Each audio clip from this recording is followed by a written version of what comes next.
मन अभी चाइना में जा रहा है उनका, चाइना।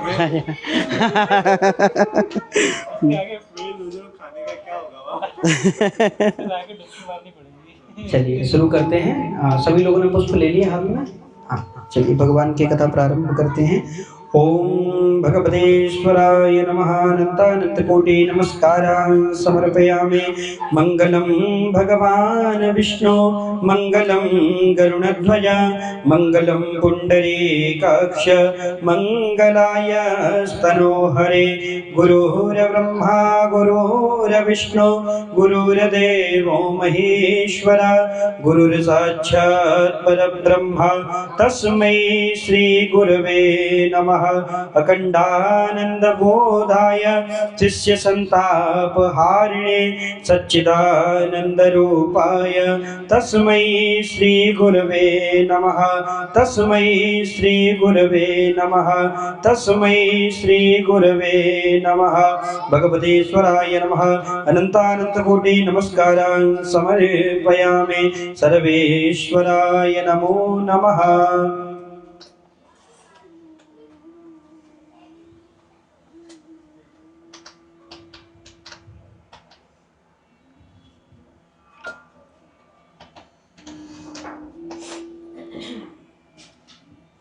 ओम सर्वेश्वराय नमः। अनंतानंत कोटि नमस्कारान् समर्पयामि।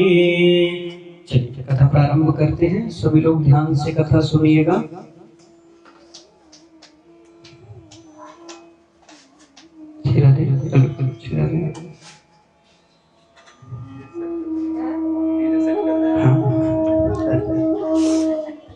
चलिए कथा शुरू करेंगे। हाँ, बोलिए सत्यनारायण भगवान की जय हो।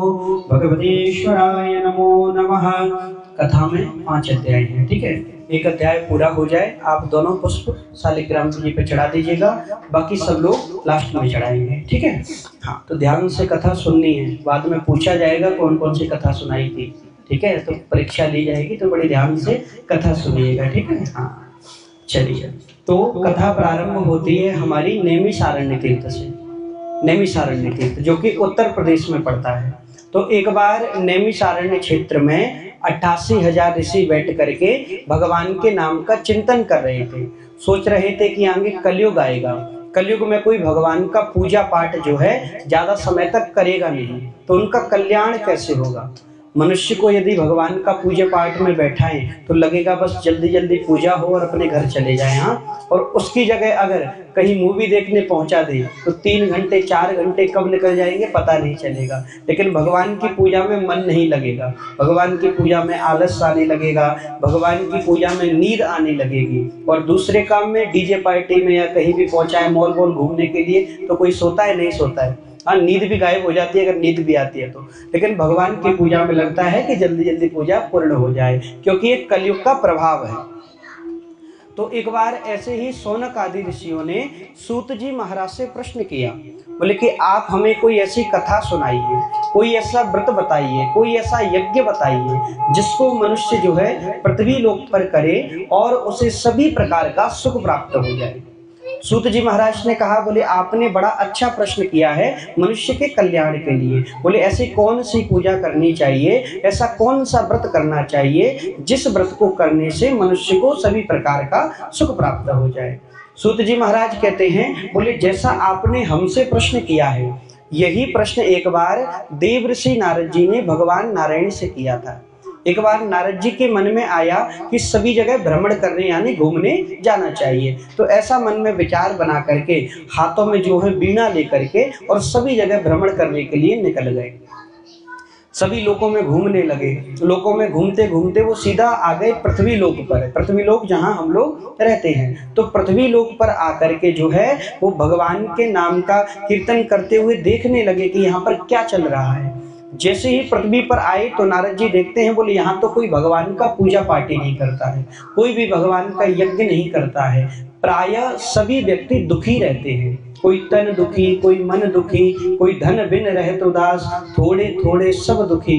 यानी कोई तन से दुखी है, पैसा बहुत है लेकिन शरीर में इतनी सारी बीमारियां हैं कि पैसे का उपयोग ही नहीं कर पा रहा है। और कोई मन दुखी, यानी किसी को मानसिक चिंता बहुत है, पैसा तो बहुत है लेकिन मन में चिंता बहुत रहती है। ये काम कैसे चलेगा, वो काम कैसे चलेगा, यहाँ कैसे जाएंगे, वहाँ कैसे जाएंगे। जैसे भैया को चिंता हो रही चाइना में भोजन कैसे करेंगे। हाँ, तो इसी प्रकार से जो है सबको मतलब चिंता कोई ना कोई सताती रहती है। हाँ, सबको चिंता सताती रहती है। और कोई धन बिन रहे तो दास, यानी किसी के पास बिल्कुल पैसा ही नहीं है तो वो भी बहुत ज्यादा दुखी हो रखा है। तो अब नारद जी को तो चिंता हो गई, बोले कि अगर ऐसा ही चलता रहा, कोई भगवान का पूजा पाठ नहीं करेगा तो उसका कल्याण कैसे होगा। तो नारद जी ने क्या किया, सीधे बैकुंठ में पहुंच गए। बैकुंठ में कौन रहता है, भगवान विष्णु। तो भगवान नारायण जो है बैकुंठ में अपनी शेष सैया पर विराजमान थे। हाथों में शंख चक्र गदा सभी चीज सुशोभित थी, वरमाला पहने थे और माता लक्ष्मी उनके चरण दबा रही थी। पहले की जो धर्म पत्नियां होती थी अपने पति के चरण दबाती थी तो उससे लक्ष्मी प्राप्त होती थी। अब आजकल बात उल्टी हो जाती है, वो एक अलग बात है, दबा लेती है वो एक अलग बात है। पहले ये नियम नहीं था। पहले नियम था कि जो पत्नी थी वो अपने पति के चरण दबाती, उनका नाम नहीं लेती थी। हाँ, ये सब विधान था पहले। आजकल तो ऐसे बुलाते हैं जैसे किसी बच्चे को बुला रहे हैं। हाँ, तो पहले ये नियम थे सब। हाँ, इसमें ये भी है कि पति को भी पत्नी का नाम नहीं लेना चाहिए। ऐसा नहीं कि पत्नी ही पति का नाम न ले, शास्त्रों में कहा गया है कि पति पत्नी दोनों एक दूसरे का नाम न ले। पहले तो सुनो जी, आओ जी, जाओ जी, ऐसे ही करके बात करते थे। वही कल्चर आएगा धीरे धीरे, आ भी रहा है, ऐसी बात नहीं है। हाँ, तो ऐसे ही लक्ष्मी जी जो है भगवान विष्णु के चरण दबा रही थी। अब चरण दबा रही थी, नारद जी चिंतित होकर के बैकुंठ में पहुंचे। अब बैकुंठ में जैसे ही पहुंचे तो नारायण भगवान ने नारद जी से पूछा, कुतः चिंता तरो भगवान। हे नारद जी, आप इतने दुखी होकर के बैकुंठ में क्यों आए हैं, इस का कारण क्या है। नारद जी ने बताया, बोले भगवान क्या बताऊं, मैं सभी जगह गया, जहां भी जाता हूं वहां कोई भी आपका पूजा पाठ नहीं करता है। यदि आप मेरे ऊपर प्रसन्न हैं तो मुझे कोई ऐसा व्रत बताइए, कोई ऐसी कथा सुनाइए, कोई ऐसा यज्ञ बताइए जिसको मैं मनुष्यों को बता सकूं और आपकी उस कथा पूजा को करके वो सभी प्रकार का सुख प्राप्त कर सकें। नारायण भगवान कहने लगे, बोले नारद जी, आपने बड़ा ही अच्छा प्रश्न किया है। आज मैं तुम्हें एक ऐसी कथा बताऊंगा जिस कथा को यदि मनुष्य पृथ्वी लोक पर करेगा तो उसे सभी प्रकार का सुख प्राप्त हो जाएगा। नारद जी कहने लगे, कौन सी कथा। बोले मैं तुम्हें भगवान सत्यनारायण की कथा बताऊंगा। सत्यनारायण भगवान की कथा को जो भी व्यक्ति भक्ति भाव से करेगा उसे सभी प्रकार का सुख प्राप्त होगा।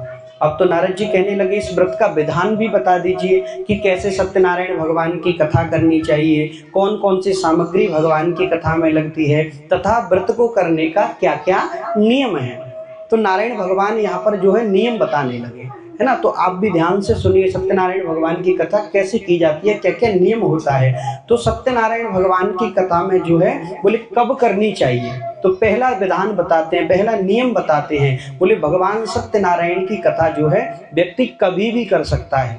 इसके लिए कोई दिन देखने की जरूरत नहीं है, कोई मुहूर्त देखने की जरूरत नहीं है। जब आपका मन करे तब आप भगवान की कथा को सुन सकते हैं। और बोले अगर विशेष करके करना है तो पूर्णिमासी पर, संक्रांति के दिन और गुरुवार के दिन आप जो है भगवान की कथा को विशेष रूप से कर सकते हैं। अब बोले इसमें कौन कौन सी सामग्री लगती है, यानी भगवान की कथा में क्या क्या सामग्री लगती है, तो बताते हैं। बोले इसमें केले का फल, आटे का चूर्ण, पंचामृत, पंजीरी, सभी सामग्री को प्रेम से एकत्रित करें। बोले मात्रा कितनी होनी चाहिए, बोले सवाया, सवाया यानी सवा सवा किलो सामग्री होनी चाहिए। उससे ऊपर हो तो अच्छी बात है लेकिन सवाया सामग्री होनी ही चाहिए। और सवाया सामग्री ले। और कथा कैसे सुननी चाहिए, बोले बंधु बांधवों को बुला करके। भगवान की कथा जो है बंधु बांधवों के साथ सुननी चाहिए, लेकिन ये देखना चाहिए कि कौन से मित्र को बुलाना चाहिए, कौन से बंधु को बुलाना चाहिए। अब किसी का मन हो डीजे पार्टी वाला, हाँ, और उसको आप कथा में बैठा दो तो वो तो फिर मन लगेगा ही नहीं, वो तो बस ये समझिए कि बस उसी की चर्चा करेगा। इसीलिए कथा में ऐसे व्यक्ति को बुलाना चाहिए वो जो भगवान की कथा को ध्यान से सुने। जैसे आपके सब मित्र इत्यादि आए हैं ना, बढ़िया से कथा सुन रहे हैं, ऐसे ही भगवान की कथा सुनने वाले व्यक्तियों को बुलाना चाहिए। हाँ, तो इस प्रकार से भगवान की कथा को सुने। और किस समय करनी चाहिए? बोले संध्या के समय। सत्यनारायण भगवान की जो कथा का नियम है वो शाम के समय का बताया गया है, संध्या का, यानी गोधूली बेला का। तो उस समय भगवान की कथा को करना चाहिए। पूरे दिन व्रत रखें, शाम के समय अर्चन हवन इत्यादि करें। तो ये जो है कथा शाम की है, वैसे मुख्य रूप से संध्या काल की है। तो संध्या काल के समय भगवान की कथा को सुने। और जो इस प्रकार से भगवान की कथा को करता है या सुनता है उसे सभी प्रकार का सुख प्राप्त होता है और अंत में वो भगवान के श्री वैकुंठ धाम में जाता है। तो इस प्रकार से भगवान की कथा का नियम है पहले अध्याय में। बोलिए सत्यनारायण भगवान की जय हो। श्रीमन्नारायण नारायण नारायण, श्रीमन्नारायण नारायण नारायण, लक्ष्मी नारायण नारायण नारायण, भजमन्नारायण नारायण नारायण, श्रीमन्नारायण नारायण नारायण, श्रीमन्नारायण नारायण नारायण। बोलिए श्री सत्यनारायण भगवान की जय हो।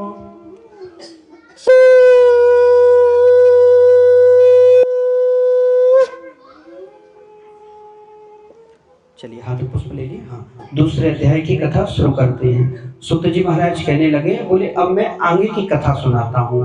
बोले कि आगे जाकर के किन किन व्यक्तियों ने भगवान की कथा को किया और उन्हें क्या फल की प्राप्ति हुई। तो सूत जी महाराज कहते हैं, बोले जो भगवान सत्यनारायण की कथा को विधि विधान से करता है, शास्त्र अनुसार करता है, भाव से कथा को सुनता है, तो उसे धन की प्राप्ति होती है, उसका व्यापार आगे बढ़ता है। बोले ऐसी ही एक सुंदर कथा है। एक काशीपुरी नाम की नगरी थी। काशीपुरी यानी, काशीपुरी किसको बोलते हैं? काशी यानी बनारस, है ना। तो काशीपुरी नाम की एक नगरी थी। तो उस नगरी में एक ब्राह्मण रहते थे। ब्राह्मण का नाम था सतानंद। कौन से ब्राह्मण? ये नाम ही याद रखना, यही पूछेंगे बाद में। हाँ, तो सतानंद नाम के ब्राह्मण थे। वो ब्राह्मण बहुत ही निर्धन थे, यानी हमेशा भिक्षा मांग करके गुजारा चलाते रहते थे। भिक्षा मांगते थे, भगवान का पूजा पाठ करते थे। धीरे धीरे जो है पंडित जी का विवाह हो गया। अब विवाह के बाद में संतान हो गई, तो पंडित जी जो भिक्षा मांगते थे उनसे अब उनका गुजारा नहीं चल पाता था, है ना, क्योंकि अब जिम्मेदारियां ज्यादा बढ़ गई। तो पंडित जी एक बार मन में सोचने लगे कि मैं इतने दिन से भगवान का पूजा पाठ कर रहा हूँ, अभी तक मुझे इतना धन प्राप्त नहीं हुआ जिससे मैं अपने पत्नी पुत्र इत्यादि का पेट पालन कर सकूं। तो पंडित जी ने आज अपने मन में विचार बनाया कि आज अगर भगवान ने मुझे दर्शन नहीं दिया तो मैं जो है गंगा मैया में कूद जाऊंगा और आत्महत्या कर लूंगा। ऐसा विचार करके पंडित जी जो है, शाम का समय हो रहा था, जाकर के गंगा मैया के किनारे बैठ गए और रुदन करने लगे। जब ज्यादा जोर से रोते हैं, भगवान को बुलाते हैं, तो भगवान से भी रहा नहीं गया। भगवान ने क्या किया, एक बूढ़े ब्राह्मण का रूप धारण किया और गरीब ब्राह्मण के पास आके कहने लगे, बोले हे ब्राह्मण देवता, आप इतने दुखी होकर के क्यों बैठे हैं? तो ब्राह्मण ने सारा वृत्तांत बताया। मैं बड़ा गरीब ब्राह्मण हूँ, भिक्षा मांग करके गुजारा चलाता हूँ, यदि आप इससे छुटकारा पाने का कोई उपाय जानते हो तो मुझे बता दीजिए। अब जो है भगवान ने कहा, बोले पंडित जी आप चिंता मत करो, आप जो है भगवान सत्यनारायण की कथा को करो। यदि उनकी कथा को आप भक्ति भाव से करोगे तो निश्चय तुम्हें धन धान्य की प्राप्ति हो जाएगी, निश्चय तुम्हारा व्यापार इत्यादि चलने लगेगा। पंडित जी ने व्रत का सारा विधान जो है भगवान से जान लिया और अपने मन में संकल्प लिया कि कल मैं अंतिम बार भिक्षा मांगने जाऊंगा, भिक्षा में मुझे जितना भी धन मिलेगा मैं उसे भगवान की कथा में ही लगाऊंगा। ऐसा मन में विचार करके ब्रह्म मुहूर्त में पंडित जी भिक्षा मांगने के लिए निकल गए। आज सत्यनारायण भगवान की कृपा से जिन पंडित जी को कोई भिक्षा में धन नहीं देता था, आज भगवान की ऐसी कृपा हुई कि भिक्षा में बहुत सारा धन प्राप्त हो गया। वैसे भी कहते हैं, बोले जा पर कृपा राम की हुई, ता पर कृपा करें सब कोई, है ना। जिस पर भगवान का अनुग्रह हो जाए उसको सब अपना मानने लगते हैं, ऐसा भाव रहता है। तो ऐसे ही पंडित जी ने भगवान का नाम लेकर के जब भिक्षा मांगी तो उन्हें बहुत सारा धन प्राप्त हो गया। पंडित जी सोचने लगे कि जब तक मैं अपने लिए मांगता था मुझे कुछ नहीं मिलता था, आज भगवान का नाम लेकर के मांगा तो मुझे सब कुछ प्राप्त हो गया। पंडित जी ने अपने वचन अनुसार अपने घर पर जाकर के भगवान सत्यनारायण की कथा बंधु बांधवों के साथ में करी। जब भगवान की कथा भाव के साथ में करी तो धीरे धीरे पंडित जी जो है धनवान हो गए, यानी उनका व्यापार बढ़िया से चलने लग गया, बहुत ही धनवान बन गए। लेकिन धन आ जाने के बाद भी पंडित जी को अभिमान नहीं आया, यानी वो हर महीने पूर्णिमा की कथा करते थे। अगर हम जैसे व्यक्ति होते कोई, हम मान के चलिए जब हमारे पास में पैसा नहीं रहता है, जब हमारे पास में दुख रहता है तो बार बार भगवान को याद करते हैं, बार बार मंदिरों में जाते हैं। राजनेताओं को देखा है आपने, जब जैसे चुनाव का समय आता है तो बार बार फिर उनको मंदिरों में जाना है, जनेऊ धारण करना है, पता नहीं क्या क्या करते हैं, है ना। अब राहुल गांधी की नहीं बोल रहे हैं, हम तो बात बता रहे हैं, अब राहुल गांधी मत लेना। कई नेता हैं ऐसे जो भगवान की कथा जब समय आता है तो बार बार मंदिरों में घूमते रहते हैं। लेकिन पंडित जी को जो है अभिमान नहीं आया, वो जो है हर महीने पूर्णिमा के दिन अपने घर पर भगवान की कथा करते थे। एक बार होता क्या है, पूर्णिमासी का दिन था, पंडित जी अपने घर पर भगवान सत्यदेव की कथा कर रहे थे। उसी समय पर एक लकड़ी बेचने वाला लकड़हारा जंगल से लकड़ियां काटता है और नगर नगर में घूमने लगा। सोचने लगा कहीं पीने के लिए जल मिल जाए, खाने के लिए भोजन मिल जाए। तो देखता है कि दूर कहीं भगवान की पूजा चल रही है। तो लकड़हारे ने क्या किया, लकड़ियों का गट्टर बाहर रखा, सोचा कि यहाँ पर कुछ खाने पीने की व्यवस्था हो जाएगी। तो पूजा में प्रवेश कर गया और भाव से भगवान की कथा को सुनने लग गया। अब जैसे ही भगवान की कथा को सुनता है, कथा पूर्ण हुई तो प्रसाद लेकर के जो है पंडित जी से कहने लगा, बोले हे ब्राह्मण देवता, आप ये किसकी पूजा कर रहे थे, इस पूजा को करने से क्या होता है। तो पंडित जी ने बताया, मैं बड़ा ही गरीब था, जब से मैंने भगवान की कथा को किया है मेरे यहाँ पर धन धान्य की प्राप्ति हो गई है। लकड़हारा कहने लगा, मैं भी बड़ा गरीब लकड़हारा हूँ, भिक्षा मांग करके गुजारा चलाता हूँ। यदि इस व्रत का विधान आप मुझे भी बतलाएंगे तो मैं भी आपके कहे अनुसार भगवान की कथा को कर लूंगा।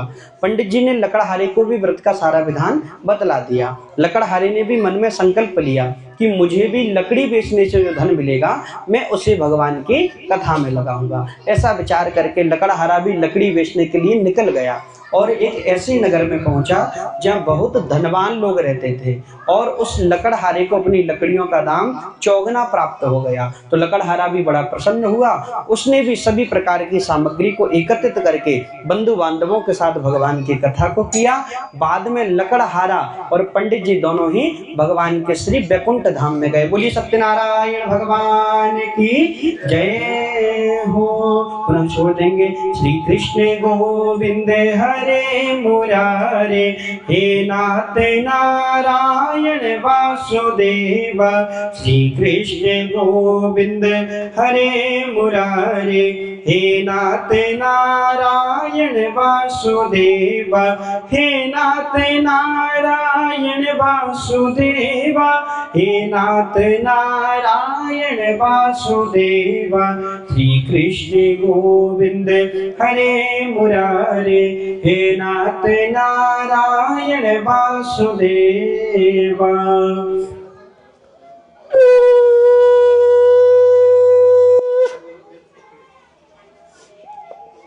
श्री सत्यनारायण व्रत कथा कौन सा अध्याय शुरू होगा? थ्री क्या? तीसरा ना, इंग्लिश नहीं आती।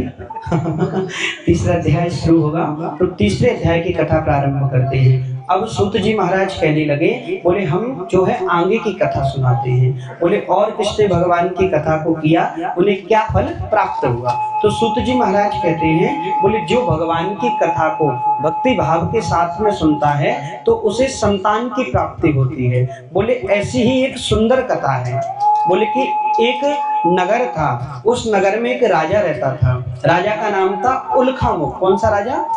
उल्खामुख नाम का राजा था। वो राजा बड़ा ही सत्यवादी और जितेंद्रिय राजा था, यानी हमेशा देव स्थानों पर दान देता था, गरीब कन्याओं का विवाह करवाया करता था। जैसा ही वो राजा था वैसी उसकी धर्म पत्नी, यानी दोनों का मन एक जैसा था। जैसा ही राजा था वैसी उसकी धर्म पत्नी थी, यानी दोनों हमेशा भगवान का पूजा पाठ भक्ति भाव से किया करते थे। देखिए गृहस्थ जीवन में भी ये बहुत जरूरी है कि पति पत्नी दोनों का मन एक जैसा हो। हाँ, अगर दोनों का एक जैसा मन है तो गृहस्थ जीवन बढ़िया से चलता है। अब मान के चलिए कि आपका मन किया, इनका मन किया, किसी का भी कि आज भगवान की पूजा करा लेते हैं, आज आपकी एनिवर्सरी ऐसा है, हाँ हाँ, तो चलिए एनिवर्सरी पर जो है भगवान की कथा कर लेते हैं। और दूसरे का मन किया, बोले कि आज तो एनिवर्सरी है, सैटरडे संडे का टाइम मिला है, तो क्या करते हैं, बोले कहीं पर घूम करके आ जाते हैं, पार्टी सार्टी करके आते हैं। तो फिर मन अलग अलग हो गया। फिर क्या होता है, एक तो बैठता है बढ़िया से, दूसरे को जबरदस्ती बैठाना पड़ता है। हाँ, एक का मन लगेगा, दूसरे का नहीं लगेगा। हम कई जगह पूजा कराने जाते हैं तो हमारे साथ में ऐसा ही होता है, एक बढ़िया से पूजा बैठता है और दूसरे को जबरदस्ती बैठाना पड़ता है। हाँ, एक बार हम ऐसे ही HSR लेआउट में पूजा करा रहे थे, तो वहां पर जो है धर्मपत्नी तो बढ़िया से पूजा कर रही, लेकिन पति का मन नहीं लगे। अब हम उनको बोले चावल चढ़ाओ, तो वो फूल चढ़ाने लग जाए। तो हम कहें शायद थोड़ा कम सुनाई देता हो, हम थोड़ा जोर से बोलने लग गए। तो बाद में पता चला कि छोटा सा कान में ब्लूटूथ लगा के बढ़िया IPL का मैच देख रहे थे। अब हमने कहा, बोले ये तो गलत बात है। मैंने ऐसा करिए, पूजा बाद में कर लेंगे, हमें भी बड़ा अच्छा लगता है क्रिकेट देखना, पंडित जी और यजमान दोनों बैठ के पहले क्रिकेट देख लेते हैं, बढ़िया टीवी पे लगा लो, पूजा बाद में कर लेंगे। तो ऐसी पूजा का भी क्या मतलब। हाँ, पूजा का मतलब है कि पूजा में हमारा भाव होना चाहिए, नहीं तो पूजा कराना व्यर्थ है। इसलिए पूजा को भाव से ही सुनना चाहिए। तो ऐसे ही वो राजा रानी थे, उन दोनों का एक जैसा मन था, यानी दोनों हमेशा पूजा भगवान का भक्ति भाव से किया करते थे। तनिक मात्र भी अभिमान नहीं था, भाव से भगवान की सेवा करते थे। जैसा ही राजा था वैसे ही धर्मपत्नी। एक बार क्या होता है, भद्रशिला नाम की नदी के किनारे बैठ करके राजा और रानी भगवान की कथा कर रहे थे। उस समय की कोई पवित्र नदी रही होगी भद्रशिला नाम की, उसके किनारे बैठ करके राजा और रानी भगवान की कथा कर रहे थे। उसी समय पर एक जो है साधु नाम का बनिया जो है व्यापार करके उधर से निकल रहा था। उसने देखा कि राजा रानी क्या कर रहे हैं, पूछना चाहिए। तो राजा के पास में गया, राजा से कहने लगा, बोले कि हे राजन, आप ये क्या कर रहे हैं, भक्ति युक्त चित्त से आप ये किसकी पूजा कर रहे हैं, इस पूजा को करने से क्या होता है। तो राजा ने कहा, बोले मेरे यहाँ पर कोई संतान नहीं थी, जब से मैंने भगवान सत्यनारायण की कथा को किया है मेरे यहाँ पर संतान की प्राप्ति हो गई है। बनिया कहने लगा, बोले पैसा तो बहुत है लेकिन कोई संतान नहीं है, यदि इस व्रत का विधान आप मुझे भी बतलाएंगे तो मैं भी आपके कहे अनुसार भगवान के सुंदर कथा को करूंगा। राजा ने जो है व्रत का सारा विधान किसको बतला दिया, बनिया को। अब जो है बनिया अपने घर पर गया, घर जाकर के उसने अपनी धर्म पत्नी के सामने संकल्प लिया। क्या संकल्प लेता है कि जब मेरे यहाँ पर संतान हो जाएगी तब मैं भगवान की कथा को करूँगा। थोड़ा सा कंजूस टाइप का था, सोचने लग गया कि पहले अगर भगवान की पूजा कर दी और संतान नहीं हुई तो पैसा मेरा बर्बाद चला जाएगा। जैसे हम लोग करते हैं ना, भगवान ये काम कर दो तो 1 किलो लड्डू चढ़ा दूंगा, और नहीं किया तो बिल्कुल नहीं चढ़ाऊंगा। तो ऐसे ही बनिया ने कहा, बोले जब मेरे यहाँ संतान होगी तब मैं भगवान की कथा को करूँगा। तो भगवान तो जो है संकल्प से ही प्रसन्न हो गए। उसकी पत्नी जो है गर्भवती हुई और 10वें महीने में उसने एक सुंदर कन्या को जन्म दे दिया। कन्या धीरे धीरे बड़ी होने लगी, जैसे शुक्ल पक्ष का चंद्रमा बढ़ता है। कन्या का नाम कलावती रखा गया। क्या रखा गया, कलावती। तो एक बार लीलावती जो है अपने पति से कहती है, बोले आपने जो भगवान की कथा का संकल्प किया था अब तो उसको पूरा करिए, हमारे यहाँ संतान हो गई है। तो बनिया कहने लगा, बोले अभी तो बहुत सारा पैसा खर्च हो गया है, हाँ हॉस्पिटल में पैसा देना पड़ा, बधाइयाँ बांटनी पड़ी। बोले जब मैं अपनी पुत्री का विवाह कराऊंगा उस समय पंडित जी तो आएंगे, तभी मैं भगवान की कथा को करा दूंगा। अब सीधा 25 साल की छुट्टी कर दी, बोले 25 साल बाद भगवान की कथा को करूंगा। धीरे धीरे जो है उसकी पुत्री बड़ी होने लगी, विवाह के योग्य हो गई। तो कंचनपुर नामक नगर से सुंदर बाणिक पुत्र के साथ अपनी कन्या का विवाह कर दिया। लेकिन दुर्भाग्य से वो उस समय भी भगवान की कथा को करना भूल गया, क्योंकि समय बहुत ज्यादा निकल गया तो इसलिए याद नहीं रहा। तो भगवान की कथा को करना जब भूला तो भगवान भी क्रोधित हो गए और उस बनिया को श्राप दे दिया कि तुझे दारुण दुख की प्राप्ति होगी, यानी तेरा सब कुछ नष्ट हो जाएगा। इधर बनिया जो है अपने दामाद को लेकर के व्यापार करने के उद्देश्य से रत्न सागरपुर नगर में राजा चंद्रकेतु से आज्ञा लेता है और व्यापार करने लग जाता है। एक बार होता क्या है कि भगवान की माया से प्रेरित होकर के कुछ चोर राजा का धन चुरा करके भाग रहे थे। उन्होंने देखा कि राजा के सैनिक हमारे पीछे लगे हैं, तो जहां पर बनिया और दामाद रहते थे वो उस धन को छोड़ करके वहां से भाग गए। राजा के सैनिक पीछे आए, जब बनिया के यहाँ पर उन्होंने वो पूरा धन देखा तो दोनों को ही चोर समझ लिया और दोनों को राजा के पास में ले गए। राजा ने दोनों को कठोर कारावास में बंद कर दिया। उनका जितना धन था सब राजा ने छीन लिया। बड़ी दुखी रहने लगी। इधर लीलावती और कलावती भी दुखी रहती हैं। क्यों? क्योंकि घर में कोई बड़ा अगर गलत काम करता है तो छोटों को भी भुगतना पड़ता है। जैसे घर में अगर चोरी करने वाला कोई एक व्यक्ति हो, लेकिन जब पुलिस पूछताछ करती है तो सबको लाइन में खड़ा कर देती है। तो ऐसे ही गलती करी किसने? बनिया ने, और भुगतना पड़ा लीलावती और कलावती को भी। एक बार जितना भी उनके घर में धन था उसे चोर चुरा करके ले गए। एक बार शारीरिक व मानसिक पीड़ा से व्यतीत होकर के कलावती भिक्षा मांगने के उद्देश्य से नगर में घूमने लगी, और ऐसे घूमते घूमते एक ब्राह्मण के घर पर पहुंची। उस समय ब्राह्मण के यहाँ पर भगवान की कथा चल रही थी। तो कलावती ने क्या किया, बोले कि पहले कथा सुन लेती हूँ, बाद में प्रसाद मिल जाएगा। तो प्रसाद के उद्देश्य से उसने भगवान की कथा को श्रवण किया।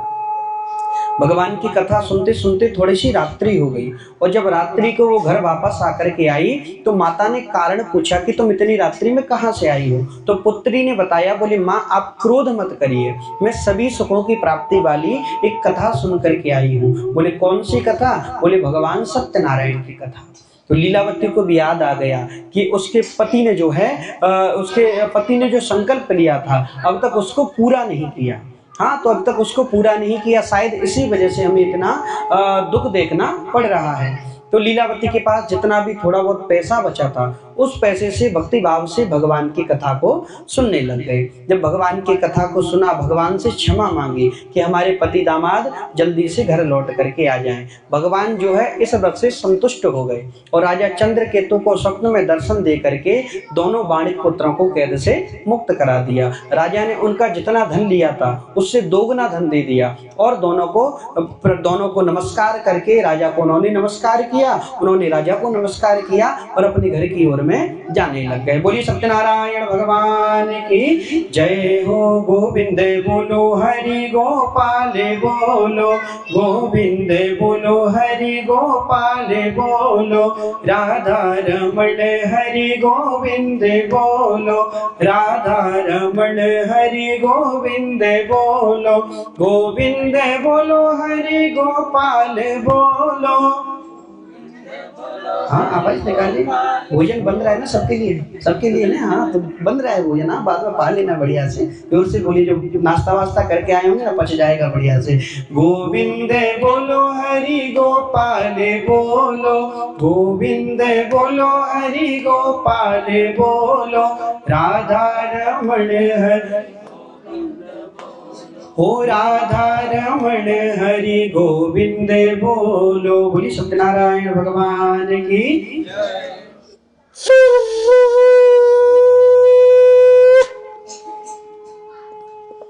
चौथे अध्याय की कथा प्रारंभ करते हैं। सूर्य महाराज कहने लगे, बोले बनिया ने जो है अपनी नौका में धन भरा और अपने घर की ओर में जाने लग गया। तो भगवान ने सोचा कि इसकी परीक्षा लेनी चाहिए। अभी तक इसका अभिमान दूर हुआ कि नहीं हुआ।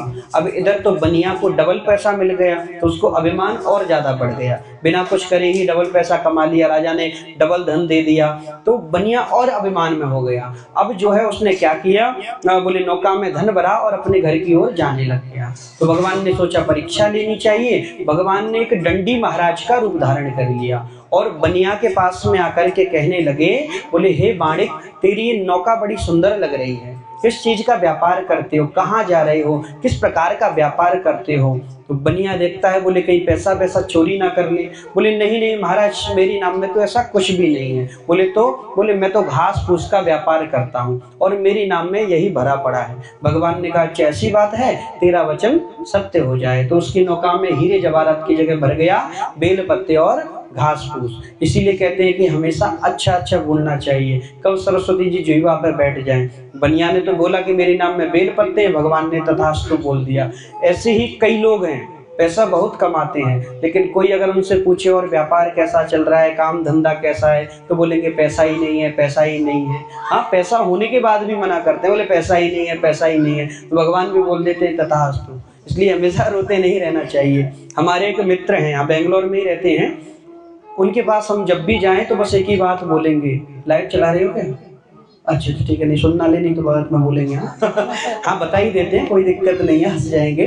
तो वो मित्र का क्या है कि जब भी उनके पास जाओ तो क्या बोलते हैं, बोले पंडित जी व्यापार ही नहीं चल रहा है, व्यापार ही नहीं चल रहा है। ऐसा बोलते बोलते 3 कोठी बना ली अब तक। हाँ, पैसा है ही नहीं और 3 कोठी बन के तैयार भी हो गई। तो उनका ऐसा स्वभाव बन गया है कि बस उनको परेशान ही रहना, रोते रहना, इस प्रकार का भाव उनका बन गया है। हाँ, तो ऐसे ही बनिया ने बोला मेरी नाम में कुछ नहीं, बेल पत्ते हैं। भगवान ने बोल दिया तथास्तु। जब तथास्तु भगवान ने बोला तो उसकी नौका में हीरे जवाहरात की जगह भर गया क्या? बेल पत्ते और घास फूस। बनिया अपनी नित्य क्रिया से निवृत्त होता है तो देखता है कि नाव ऊपर की तरफ में उठ रही है।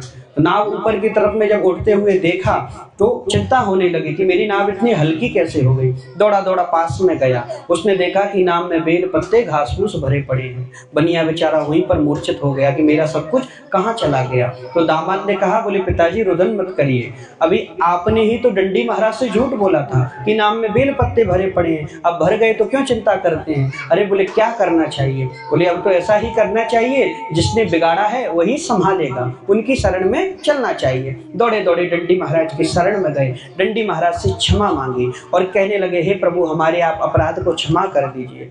डंडी महाराज कहते हैं, बोले हे माणिक, तूने मेरी आज्ञा से बार बार दुख को प्राप्त किया है, तू मेरी पूजा से हमेशा विमुख और दूर रहा है।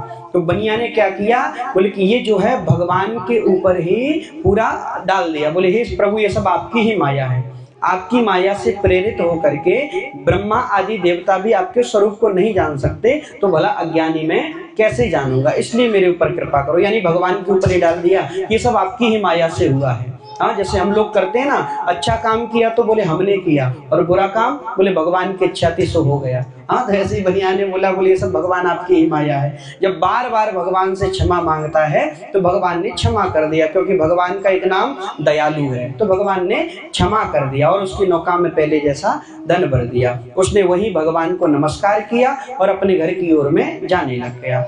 जैसे ही अपने नगर के निकट पहुंचा तो अपने आने के सूचना भिजवाई। उस समय लीलावती और कलावती जो है भगवान श्री सत्यनारायण की कथा की तैयारी कर रही थी। जैसे ही लीलावती ने सुना कि उसके पति और दामाद घर के निकट आ गए हैं तो अपनी पुत्री कलावती से कहती है, बोले मैंने पूजा की संपूर्ण तैयारी कर ली है, प्रसाद भी बना दिया है, तुम पूजा को पूरा करना, प्रसाद लेना, तब ही अपने पति के दर्शन करने आना, जब तक मैं जाकर के वहां पर व्यवस्था करती हूँ। अब कलावती ने क्या सोचा कि इतने दिन बाद में पति आए हैं, पहले उनके दर्शन करना चाहिए, भगवान की पूजा तो मैं डेली करती रहती हूँ, नित्य करती रहती हूँ। तो कलावती ने क्या किया, पति के प्रेमवश भगवान की कथा को जल्दी जल्दी कर दिया। भगवान की आदि कथा को किया, आदि पूजा को किया, आदि करना भूल गई। और जाते जाते जो भगवान की कथा का एक विशेष नियम है, सत्यनारायण भगवान की कथा का एक विशेष नियम क्या है, उनका प्रसाद लेना, तो वो जो है भगवान का प्रसाद लेना भी भूल गई। अब जैसे ही भगवान का प्रसाद लेना भूली तो भगवान ने क्या किया कि उसके पति को नौका सहित पानी में ही डुबो दिया। इसीलिए भगवान की कथा में जब भी जाएं तो भगवान की कथा का प्रसाद जरूर लेकर के आना चाहिए। हाँ, ये भगवान की कथा का विशेष नियम है। यदि विशेष करके जो है आपको बहुत जल्दी अर्जेंट में जाना ही है तो पंडित जी से तुलसी पत्र लेकर के आना चाहिए, तभी वहां से निकलना चाहिए। तो उसके पति को तो जो है भगवान ने नौका सहित पानी में डुबो दिया। अब जो है कलयुग में दंड चेंज हो गया है, जो भगवान की कथा को ध्यान से नहीं सुनता है, भगवान का प्रसाद छोड़ करके जाता है, तो हम तो भगवान से प्रार्थना करते हैं कि उसका इंटरनेट ही बंद हो जाए। जैसे ही इंटरनेट बंद हुआ, फोन के सिग्नल गए, तो उसके बाद में सबसे बड़ा उसका दंड यही रहेगा आज के समय।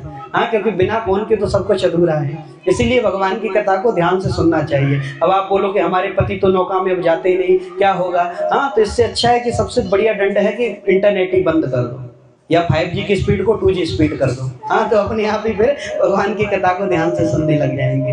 तो बाद में जब अपने पति को ना देखा तो रुदन करने लगे।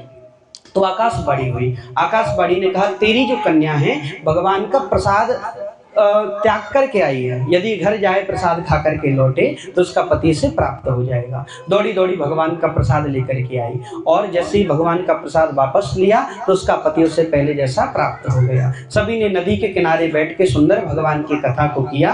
अंत में सभी भगवान के श्री वैकुंठ धाम में गए। बोली सत्यनारायण भगवान की जय हो। श्री राम जय राम जय जय राम, बोलो श्री राम जय जय राम, श्री राम जय जय राम, बोलो श्री राम जय जय राम, श्री राम जय राम, बोलो श्री राम जय जय राम।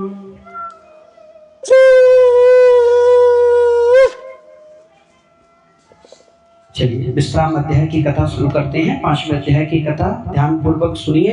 अब 5वें अध्याय में सूत जी महाराज कहते हैं, बोले जो कोई भगवान की कथा का अपराध करता है, भगवान का प्रसाद त्याग करके जाता है, तो भगवान उसे दंड भी देते हैं। अब तक तो सुना भगवान की कथा से धन प्राप्त होता है, व्यापार आगे बढ़ता है, पर अंतिम अध्याय में क्या कहते हैं, बोले जो भगवान की कथा को ध्यान से नहीं सुनता है, भगवान की कथा को सुनते समय इंस्टाग्राम पे रील्स देखता है, हाँ, तो भगवान उसको दंड भी देते हैं। ध्यान से सुन लीजिएगा। कौन सुन रहा है? पंडित जी? नहीं, वो तो रिकॉर्डिंग चल रहा है, रील्स का सुन रहे हैं। देख रहे हैं क्या? नहीं, वो हमारी वीडियो देख रहे होंगे, चल रही है कहीं। पंडित जी सुनेंगे तो हाँ, उनका भी इंटरनेट स्पीड कम हो जाएगा, वो भी कोई अलग थोड़ी है। हाँ, तो ऐसे ही जो है भगवान की कथा का जो अपराध करता है, भगवान उसे दंड भी देते हैं। बोले ऐसी ही एक गलती जो है, एक राजा ने करी। एक राजा था जिसका नाम था तुंगध्वज। कौन सा राजा? तुंगध्वज नाम का राजा था। कौन सा राजा था गीता जी? देखो भूल गई ना, बस तुरंत उतना ही देखा। तुंगध्वज। हाँ। मन थोड़ा सा भी इधर उधर हुआ और बस भूल जाते हैं, ऐसा। इसीलिए भगवान की कथा को ध्यान से सुने। चलिए, आप दोनों में एक सुन रहा है, उसका ही फल मिल जाएगा। दोनों आपस में देख लीजिएगा। तो तुंगध्वज नाम का जो राजा था, वो राजा एक बार वन में गया। वन में जाकर के उसने शिकार किया। शिकार करके जो है उसकी जो है बुद्धि भ्रष्ट हो गई। हाँ, शिकार किया तो उसकी बुद्धि भ्रष्ट हो गई, उसकी बुद्धि भ्रमित हो गई। अब जो है एक पेड़ के नीचे आकर के बैठ गया। उसके कुछ दूर पर कुछ ग्वालवाल, जो गाय बछड़ी चराने वाले ग्वालवाल होते हैं, वो बट वृक्ष यानी बरगद के पेड़ के नीचे भगवान श्री सत्यनारायण की कथा कर रहे थे। लेकिन ना तो अभिमानी राजा वहां पर गया, ना ही भगवान को नमस्कार किया। जब भी कहीं आपके अड़ोस पड़ोस में भगवान की कथा चले, ठीक है, आपका पड़ोसी आपको न बुलाए, परंतु अगर भगवान की कथा आपको चल रही है, दरवाजे खुले हैं, तो प्रणाम करके जरूर जाना चाहिए। हाँ, ऐसा नहीं कि अब पड़ोसी को तो प्रणाम न करें, कोई बात नहीं, आपस में न बने, लेकिन भगवान को तो प्रणाम करना चाहिए ना। कई लोग जो है, जैसे किसी के यहाँ कथा चल रही है, उधर से निकल रहे तो मुंह फेर के निकल जाते हैं। हाँ, तो ऐसा नहीं करना चाहिए। भगवान के प्रति तो हमारी कोई ईर्ष्या या कोई भगवान से तो दुश्मनी है नहीं। तो राजा ने क्या किया, भगवान की कथा को भी नहीं सुना। और जैसे ही ग्वाल वालों ने देखा कि हमारे नगर का राजा है, प्रसाद देना चाहिए, तो राजा ने क्या किया, थोड़ा सा प्रसाद जो है, ग्वाल वालों ने क्या किया, राजा को थोड़ा सा प्रसाद दिया। तो राजा ने क्या किया, उन्हीं के सामने उस प्रसाद को फेंक दिया। बोले मैं तुम्हारे इस प्रसाद को क्यों पाऊंगा, और ऐसा बोल करके वो अपने नगर की ओर चला गया। तो भगवान तो क्रोधित हो गए। भगवान का प्रसाद जब फेंका तो भगवान को क्रोध आया। भगवान ने क्या किया, उसके राज्य को, 100 पुत्र इत्यादि भगवान ने सब कुछ नष्ट कर दिया। राजा समझ गया कि जरूर भगवान ने किया होगा, रुदन करने लगा, मेरा सब कुछ कहाँ चला गया। दौड़ा दौड़ा उसी जगह आया जहां पर ग्वालवाल रहते थे। रात्रि का समय था, ग्वाल वालों का इंतजार किया। सुबह हुई, ग्वाल वाल आए तो उनके चरणों में गिर गया, और चरणों में गिर करके भाव से भगवान की कथा को जब सुना तो सब कुछ उससे पहले जैसा प्राप्त हो गया। बाद में ग्वाल वाल राजा सभी भगवान के श्री वैकुंठ धाम में गए। जो कोई भगवान सत्यनारायण की कथा को ध्यान से सुनता है, ध्यान से करता है, तो उसे सभी प्रकार का सुख प्राप्त होता है। इससे निर्धन धनी हो जाता है, बंधनहीनों को बंधन से मुक्ति प्राप्ति होती है, संतानहीनों को संतान की प्राप्ति होती है, और सभी प्रकार के सांसारिक सुखों को भोग करके वो भगवान के वैकुंठ धाम में जाता है। एक श्लोक आता है, बोले धनः पुत्रश्च तथा दारान वाहनादि यशो गृहे, यानी भगवान की कथा से हमें क्या क्या प्राप्त होता है, बोले धन प्राप्त होता है, धन पुत्र प्राप्त होती है, संतान प्राप्त होती है, वंश वृद्धि होती है, और वाहन प्राप्त होता है। हाँ, अब किसी का अगर मन करे कि हमारे पास में छोटी सी कार है तो BMW वगैरह भी खरीद सकते हैं भगवान की कथा को सुन के। हाँ, ऐसी भगवान की कथा का प्रभाव रहता है। हाँ, तो भक्त पर लेकिन कब मिलता है सब, जब भगवान की कथा को ध्यान से सुनेंगे। ऐसा नहीं कि पंडित जी को दक्षिणा दी, बोले कि अब तो BMW तैयार है, कल हमको फोन करें पंडित जी आई नहीं हमारी कार। तो आपको भी अपना 100% भगवान की कथा में देना होता है, तब हमें उसका फल मिलता है। तो ऐसी ही भगवान की ये सुंदर कथा है। अब जिसने पहले समय में भगवान की कथा करी वो दूसरे जन्म में क्या बने, तो वह आप दोनों की परीक्षा शुरू होती है। हाँ, केबीसी वाला एक प्रोग्राम कर लेते हैं, हम हैं अमिताभ बच्चन, हाँ और आप लोग बैठ करके हमें बताएं। हाँ, तो दूसरे अध्याय में सबसे पहली कथा किसकी थी? दूसरे अध्याय से शुरू करते हैं। ऑडियंस पोल एक बार होगा, याद रखना। केबीसी देखते नहीं हो आप? हाँ, सदानंद एक बार हो गया बस। हाँ अभी सुनिए आपने कुछ समय पहले, इसलिए याद है आपको। हाँ तो पहली कथा किसकी थी? सदानंद नाम के ब्राह्मण की। वो ब्राह्मण आगे जाकर के क्या बने? सुदामा जी। कौन बने? सुदामा जी। भगवान कृष्ण के मित्र सुदामा बन के वैकुंठ को प्राप्त किए। ब्राह्मण से कथा किसने सुनी? पंडित जी से कथा किसने सुनी? हाँ चलिए, ऑडियंस पोल भी ले लीजिए। नहीं, व्यापारी नहीं आएगा अभी। किसने सुनी? लकड़हारा। हाँ, तो देखिए आंटी जी वहां से भी सुन रही है बढ़िया से। लकड़हारा जो है आगे जाकर के केवट जी बने। भगवान राम को जब वनवास हुआ था ना, तो गंगा मैया पार कराई पैरों को धुला करके, वो केवट जी बन के वैकुंठ को प्राप्त किए। तीसरे अध्याय में किसकी कथा आई? साधु ने किससे कथा सुनी? एक राजा था, तुंगध्वज नहीं था, दूसरा था उल्का। चंद्रशेखर कहाँ से आ गया? उल्का मुख। उल्का मुख नाम का राजा था, है ना। तो उल्का मुख नाम का जो राजा है वो आगे जाकर के दशरथ जी बने। भगवान राम के पिता दशरथ बन के वैकुंठ को प्राप्त किए। राजा से कथा किसने सुनी? साधु नाम के बनिया ने, है ना। तो साधु नाम का बनिया जो है आगे जाकर के मोरध्वज नाम के राजा बने। राजा मोरध्वज एक राजस्थान के राजा थे, जो भगवान के अनन्य भक्त थे। फिर अंतिम अध्याय में किसकी कथा आई? तुंगध्वज। तो तुंगध्वज नाम के राजा। एक और किसकी कथा आई? दूसरी। दो लोग थे ना, दो कैरेक्टर थे उसमें, 5वें अध्याय में। तुंगध्वज ने किससे कथा सुनी थी? ग्वाल वालों से, है ना। तो तुंगध्वज जो है आगे जाकर के स्वयंभू मनु हुए।